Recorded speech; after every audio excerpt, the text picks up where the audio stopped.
Hello and welcome to the True to Life podcast. This is the part 2 with Greg Komsky. Yes, YouTube listeners, we are sitting in the same place as last time, same shirts. We're just recording them back to back here, but have all these questions pre-taken down just from the Instagram, and also like message some people to get some good questions to ask for this Q&A episode, just because I had a great opportunity to have Greg here for these 2 hours. So want to just dive right into the questions. Got about 10 questions here to get through. So first one from Sammy Zambrano, actually a guest of the show. Nice. She actually is playing pro in Costa Rica. Wow. And she played at Holy Names for the last 2 years. Nice. So, first, congratulations to you, Sammy. Hope I know you're listening. Your question was, what's the best things young adults should do to start accumulating wealth? Great question. Again, congratulations. That's incredible to be an athlete at that level. Young adults should start accumulating wealth by getting a job and saving some of what they earn. I think you should have a savings account. And once you accumulate in the savings account that covers all of your necessities, you should look at investing mutual funds, setting up if you're under 18, you can set up a brokerage account or maybe a Roth IRA. It just depends on what your goals are, but there's research to be done and find out what it is, what's the best vehicle to get you to where you want to be. So usually setting up an account and having a mentor that can guide you with that so you don't make any mistakes. I love it. And we went into much more depth in the, in part 1 episode, but really quick, those are some great keys to hit. So our second question is from Ivan. What are good credit cards for college students to get? And also, at what age should someone get a credit card for the first one? Yeah, let's answer the second question first. Second one first? Okay, for sure. Absolutely, because like we talked about, if you're not responsible with your money, credit cards are the worst thing for you. If you debt machine, absolutely. That's what they want, is to get you in debt so they own you. The time to get a credit card is when you're responsible and you don't have any other debts. You don't want to be behind in your rent. You don't want to be behind in any of those other things. A credit card can be a good tool to earn points. I know, Nanik, you've got a good idea for a student credit card one, but like for me personally, I like using the Southwest card because I fly Southwest and I put all my expenses on there. I pay it off every month. I get points. Yeah. So there's other ones that you can earn dollars. Costco has a credit card where you can earn back on gas and all your purchases and everything like that. So it really just depends on what card is going to benefit what you do. So find a card that helps you. If you travel a lot, get a Southwest card, Chase card. If you don't.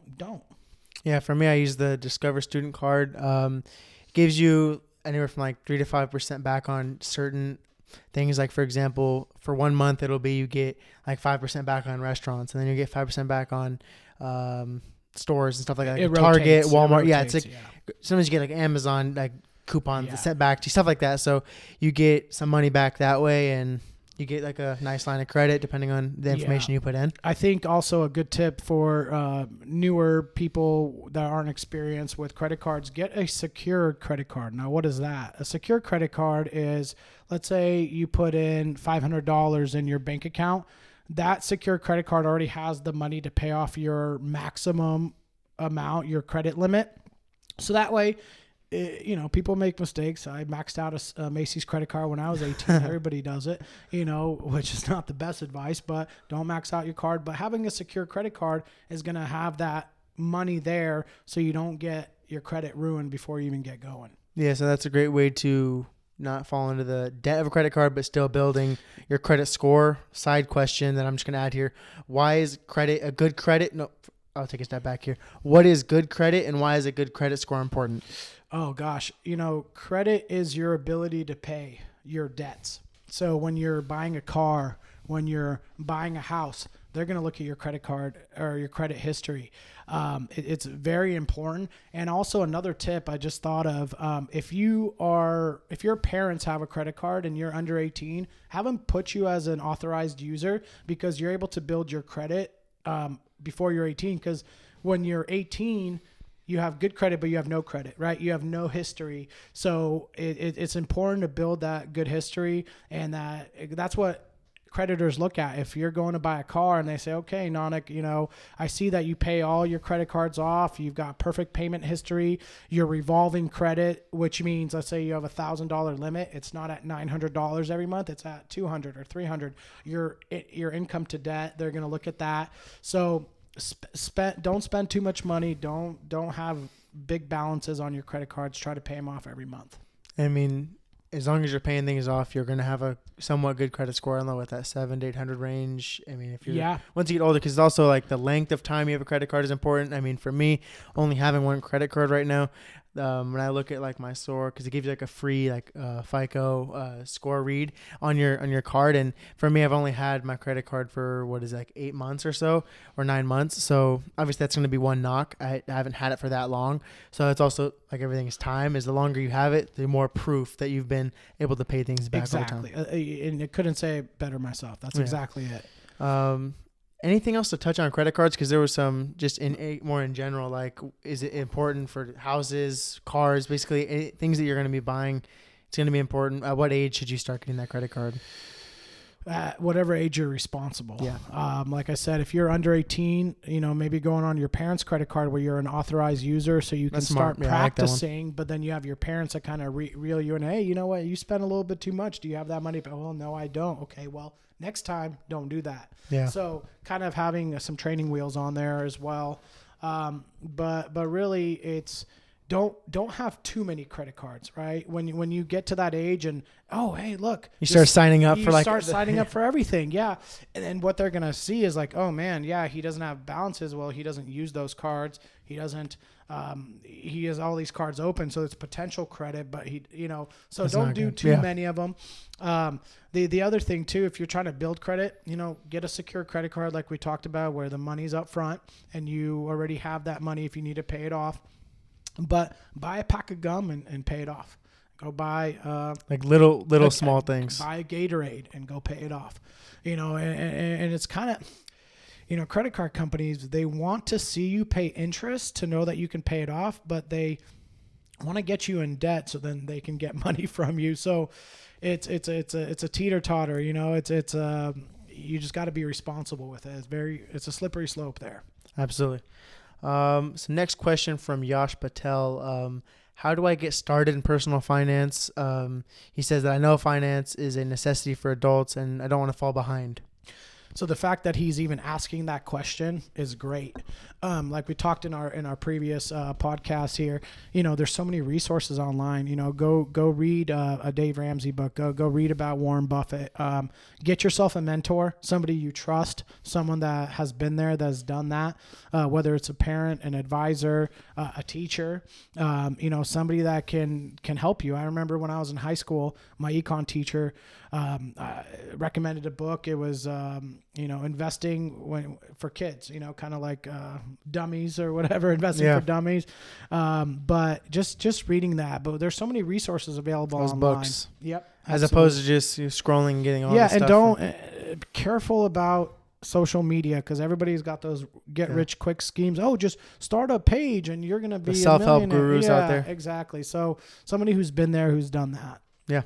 I love that. From Miguel, what's the best way to keep track of your expenses/bills? Sure. Yeah. And that's great. I think the fact that he's asking that question is a great sign that that's somebody who's going to be responsible. So what I usually do is a couple things. There's QuickBooks. So now obviously having built a business and everything like that, I have a CPA that keeps track of all that stuff for me. But starting out, QuickBooks is good. And then also your bank, like Wells Fargo, will have a spending report. Okay, hey, you spent X amount, 25% on entertainment, 30% on food, sports event, whatever it may be. There's usually a good way for you to simply track that and see where your money's going. Most banks present some form of breakdown of where that money was going, and yep. Credit cards as well. They'll give you an e-statement or stuff like that. Yeah, different categories, and you can see, okay, automotive, clothing, restaurants, all those different things. I want to make sure to maybe keep that entertainment spot a little bit. You don't want to waste all your money over there. Make sure you're spending that money in the right spot. You're going to be able to see, because every time you get a credit card bill, it's like, man, I thought it was going to be less. It's never less. It's always more, right? It was funny in college for me. I was like, I remember checking out, seeing on my bank what was going on, and it was like, oh my God, my restaurant, I spent like $400, $500 in that month. I was like, what is happening right now? And so it's like Chipotle. Yep. And then there's just all these other like restaurant stuff, because our cafeteria, I would miss the lunchtime, and it starts to rack up pretty quick. So just like be aware of when you're spending money and when that money's going out. Exactly. And gosh, I'm the worst. I eat out so much. I'm not the best cook. I don't like to cook that much. It's so easy though. That's part of it. Yeah, and that's what makes it so easy. Just be conscious of that. Yeah. Okay, great. So the next question is from Ani, another former guest of the show. He's been a 2-time appearance, and he'll be on again too. How do you get started with investing? Pretty just broad question, but investing in general, how would you recommend getting started? Just learn about it. Different types of investments. We talked about the Roth IRA. We talked about a brokerage account. I think just start researching things. Investopedia is a great resource online. You can literally ask any question, and it will. You get all this information: what it is, what it's not, and then just like I said, get someone that has done it. Whether if your parents are good role models, start there. If you have teachers or other friends that are maybe a little bit older that have already been around the block in that regard, and they can give you kind of the pros and cons, but really just getting started and starting, the earlier you start, the better. I'll give you an example. If you have a 25-year-old and a 35-year-old, okay, assuming the same investment, if the 25-year-old invests $500 from 25 to 35 and then stops, versus somebody who waits to start at 35 and invest till 60. At age 60, the person that started and invested for 10 years versus 25 years will have more money because the compound interest. Oh, wow. So the ninth wonder of the universe is compound interest, as Albert Einstein said. Those who understand it earn it. Those who don't pay it. So those people that have credit card debt are paying someone else's dream. So make sure that you're conscious of that. Right at the beginning of this episode, I asked if you had any more gold nuggets, and you said you weren't sure, and then here you go, dropping one. So I appreciate that. You got it. Yeah, no, we touched on it a little bit last episode, just about using time as your best asset, and I think it was Robert Kiyosaki. He's like, your best asset in the world is between this year and this year. Your left and right ear is your brain, and how you think and how you approach the world. That's your best asset. You have that and your time, and how you spend those things are going to be the life that you build. Correct, and you can't get time back. All the people who are wealthy and everything, they pay people to do things to get time back. Yeah. Someone to mow your lawn, someone to clean your house, someone to do something so they can have more time. Time is your most precious asset. But there's another little quote. It's not timing the market. Don't try to think you're going to outsmart the stock market. It's time in the market. I like that one. Be invested. Don't panic. Don't get too high. Don't get too low. Very good. This is from Johanna. What are some ways to save or earn money when you're a student athlete in college? I think to refer to you on this one about saving money while you're in college. What are your recommendation for that? First of all, it's not easy to do because you're busy studying to then have a career to then make money. So if you are that dedicated that you also then have a job, also playing a sport too. Oh my gosh, yeah, playing a sport. Going to school and working. I mean, I give credit to anybody that does that. That type of time management and discipline will take you far in anything you do. So if you're not saving a ton of money when you're in college, don't get discouraged. You're not alone.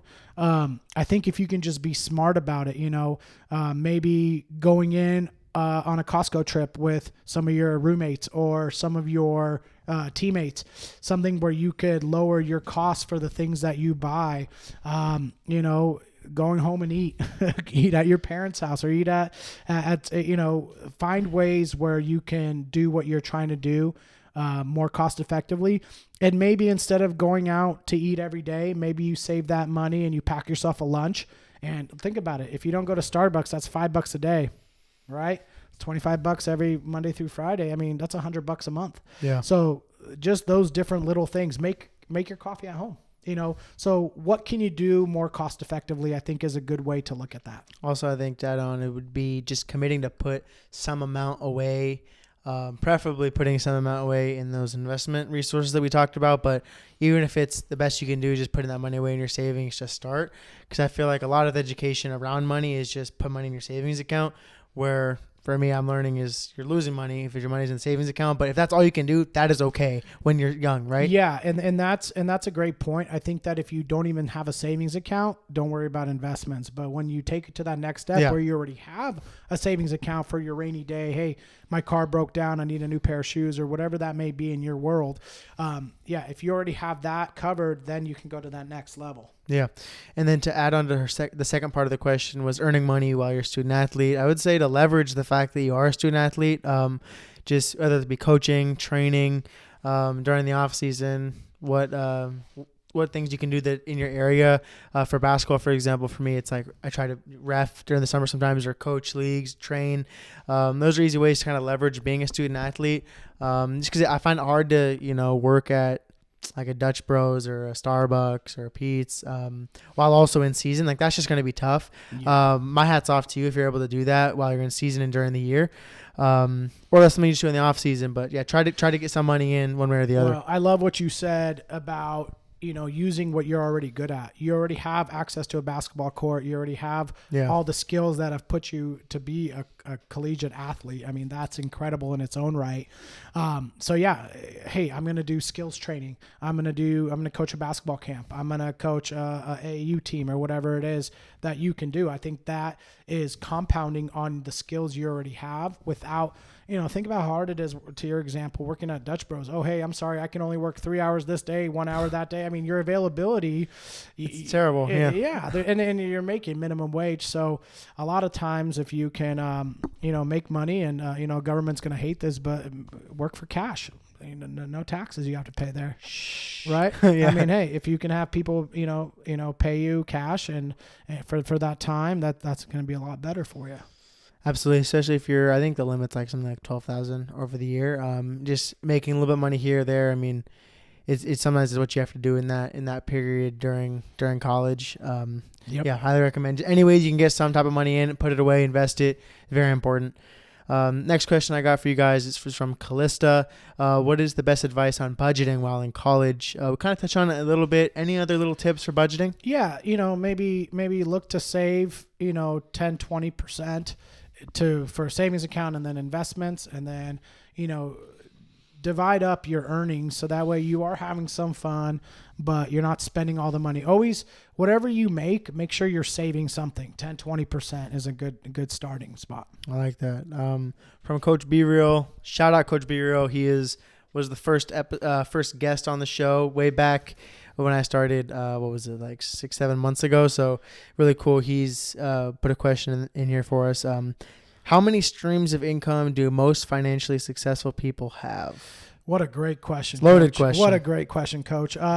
First of all, I think it's really easy to be a jack of all trades, master of none. If you're spending 20% on 5 different things, you're failing at all of them. So I think the first thing is be really good at what you're good at. So for me, being a financial advisor and making money that way, that's my bread and butter. When I have that down and I've gotten to a comfortable spot, now I have excess money. Maybe I want to go buy another property. Maybe I want to go invest in mutual funds or stocks and make some investments. Maybe I want to start a business. So get really good at one thing, be the master at that thing where you are getting paid well to do that, and then diversify from there. But Coach, that's a great question. I think the more streamlines of income you have that are successful, the better. And to our previous question, maybe you are a collegiate basketball player like you are. Now you're coaching. Now you're doing clinics. So can you pivot off of what you are already good at to create another streamline of income? And then everyone talks about the idea of getting that passive stream of income, right? The massive, just getting money for free, right? So everybody wants those passive income sources. How it's just, I'm kind of reading through the lines here on Coach Biro and what he's saying, because I'm predicting, so he's a coach, he trains. So, I mean, those are 2 streams. If you're coaching a team during the summer, they're also training on the side. That's technically those 2 streams of income. Maybe if he wants to ref, that's 3. But in all of those, he's trading his time for money. What are the ways that you can add another stream of income through like a stock, maybe an ETF where you're getting money back, stuff like that? Yeah. I mean, if you're taking some of that income that you make from those different streams and then you invest it, then that money is working for you. Anything that you look at spending your money on, ask yourself, is it an asset or is it a liability? Buying a new car is a liability. It's not making you money. In fact, it loses money when you drive it off there. Yeah. If you're able to invest in, in the market or mutual funds, or maybe, hey, you and someone else want to go in on a rental together. If you save up enough money, now someone is there paying your mortgage, and hopefully you're at least breaking even or making money. There's different ways to do that, but you start building those streams out. Exactly. And it's kind of like a snowball. First, you got a little ball rolling down the hill. Soon, it catches steam and you can't stop it. So the other thing too is it's very hard to get to a point where you're just like beach money and it's streamline of income and you're sipping your pina colada with Snoop Dogg on the beach. That's a lot more difficult to achieve than it is, than people make it seem. And all those people on social media that are making money, the very few of them make a lot of money with those with the ads and everything like that. Yeah. I mean, it can be done, but just stay focused and have that goal in mind. Absolutely. I think that's very great. I mean, place to start for that. So we got 2 more questions here. This one's from Josh. What are some tips to help you save and put money aside day to day as a college student? So it can change from week to week. He's talking more on that day to day life, how to save. You kind of mentioned the idea about the coffee, for example. Anything else that you can do? Any tips for the day to day life? That was exactly what I was going to say. Maybe you don't need the really nice pair of shoes. Maybe you just, the ones you have right now will be fine. But I think it's the small decisions. Exactly. The small decisions like Starbucks versus making your coffee at home, going out to eat versus making a sandwich at home. Those little things that if you can say, hey, I can save money, it's consistency, right? Water can create a hole in a rock with the persistency. So if you can save $5, $10 a day, what's that going to be each month and each year? And then if you invest that money, then there's compound interest on that. It's exponential. I also think another one I kind of want to add here is like the thing about like looking rich and actually building wealth. Because you can buy like the real nice jacket, the nice jeans, the shoes, the watch. You can buy all of those things with the money if you work hard and you get that money, and you can look very wealthy. But day to day, if you decide you don't want to spend the money on those things, instead you're putting that money away to where it's like you said, working for you, going on that rental, stuff like that, to where you're really building wealth. I think that's important too, and it's all a part of those day to day, contributions.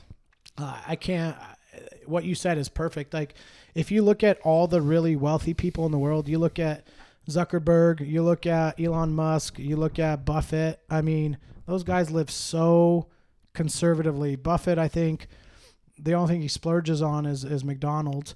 It's gone up in price from when he was originally.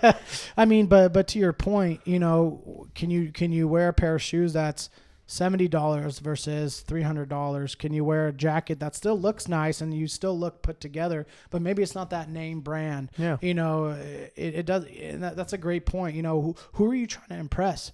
You look at the parallels between somebody who's wealthy and somebody who's a poser and tries to look good. They're going to have all the gold chains and all the bling bling and everything like that. But it's like, what do they have to show for it? Whereas someone who, drives a car that's nice, but maybe not the newest, and, doesn't dress so flashy and doesn't go and have $300 dinners, they're saving that money. They're the smart ones. And at the end, that's who wins. Yeah, 100%. Couldn't agree more. Our last question is from Harley. What is the best way to manage both saving money while also having a social life with friends? Because it's hard to have that outgoing social life and save money because you're going out. That's going to cost. If there's a cover to get into the bar, whatever, stuff like that. Maybe not a bar. Maybe it's going out to eat at a restaurant. Those are all going to be expenses. So what's the best way to manage that? I think it's a balance. There's never a U-Haul following a hearse, so you can't take it with you. So that part is like, okay, well, let me enjoy life. But you also have to be able to make it down to live the life you want. So I think it's about balance. So if you went out last weekend with your friends to dinner, maybe you don't go out the next couple of weeks. And then that way, that the money you spend, you're going to enjoy it more because you've worked your butt off to earn that. So I think it's foolish to either extreme, spend all your money and don't save, but also don't save all your money and not spend anything. right? I think that you got to have a balance. It's very important. For the longest time, my parents wanted to go to Israel, and it's like when you can go to Israel versus then, my mom had some health issues and she couldn't go. I know my dad would trade that for the world to be able to go back and go on those trips when you can. So I think it's a balance. You don't want to save every penny. You don't want to be a penny pincher, but at the same time, you don't want to just spend everything you got. Absolutely. So finding that middle ground. Exactly. Balance. Yeah. Because it's also just balancing between saving versus investing too, because you want to have some amount liquid and also some to where it's growing on its own too. Probably 10-20% if you're able to save and invest. That's plenty. Just do that consistently, right? Yeah. Over the months, years, and then can't say it enough with this episode is just all about using time. Using time as your asset and the compound interest. Yeah. Time compounds too. Whatever you're giving energy to, it compounds. So if you're growing and feeding your mind and your life with positivity and things that you want to accomplish, that's going to compound and go exponentially. Same thing, you could spiral up or you can spiral down. So make sure you're spending your time and resources wisely. Listening to podcasts like yours, something that's going to, benefit you and you can grow as a person and get what you want out of life. I think anything is possible, especially in this country. I love America. That's what makes it great. If everybody's got that opportunity for that American dream, but that's why oftentimes you see immigrants that don't take things for granted. They bust their butts because they know what the alternative is. In today's day and age, we get upset when we don't have Wi-Fi. Has anybody ever, one of those people, they stood inside a bread line or a milk line or a meat line just to get food? When they come to America, like, oh my gosh, this country is so great. I think that you have the ability to be anything you want, but you just have to apply yourself and work hard. Absolutely. One thing I wanted to close with, so I was looking back at it before we started this episode, and it's been about a year since I got started with this. And the reason why I know is because I was on a trip to SoCal, LA area with my dad. And I remember you and I had scheduled a meeting while I was there. And we were on a Zoom call that I booked with you, and I was looking over things, and I was having a hard time with all the stuff in Fidelity and getting my brokerage and my Roth IRA set up. And it just makes me think to where a year ago, last summer, within a couple of weeks, it's like about a year ago, and where I was at there to compared to now in terms of like some of the terminology and just knowing what to do is, I say that little brief story to say that it's possible to learn about this stuff. It may seem like a lot being thrown within these 2 episodes, just all these big words and money and stuff. It seems like intimidating, but I think if you do apply yourself to it a little bit, watch some YouTube videos, read those books, you can really learn. You can really build something pretty cool. Yeah, that's I couldn't say it better myself. Sometimes it feels like you're drinking from a fire hydrant with all the information coming at you. Take it one step at a time. First crawl before you can walk before you can run. So all the information and all these questions have been great. How do we get started? Okay, once you get started, ask more questions, get more information, make those next decisions. But I mean, you've been a star pupil because you take everything, you take notes, you apply it, you ask questions.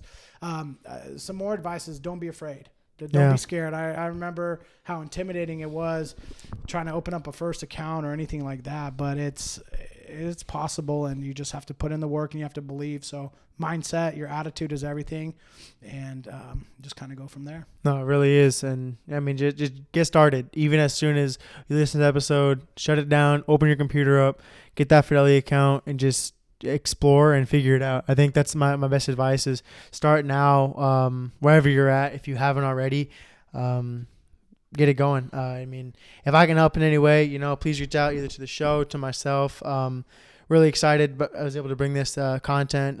Again, Greg, thank you so much for your time. I really appreciate it. Anytime for you, man. Yeah, a lot of free knowledge here that would normally come at a cost. So really special to have him, sit down with us and explore some of these topics for real. Absolutely, man. You got it, man. So thank you so much for tuning in to these part 1. Hopefully you checked it out as well. If you haven't already, listen to that one as well.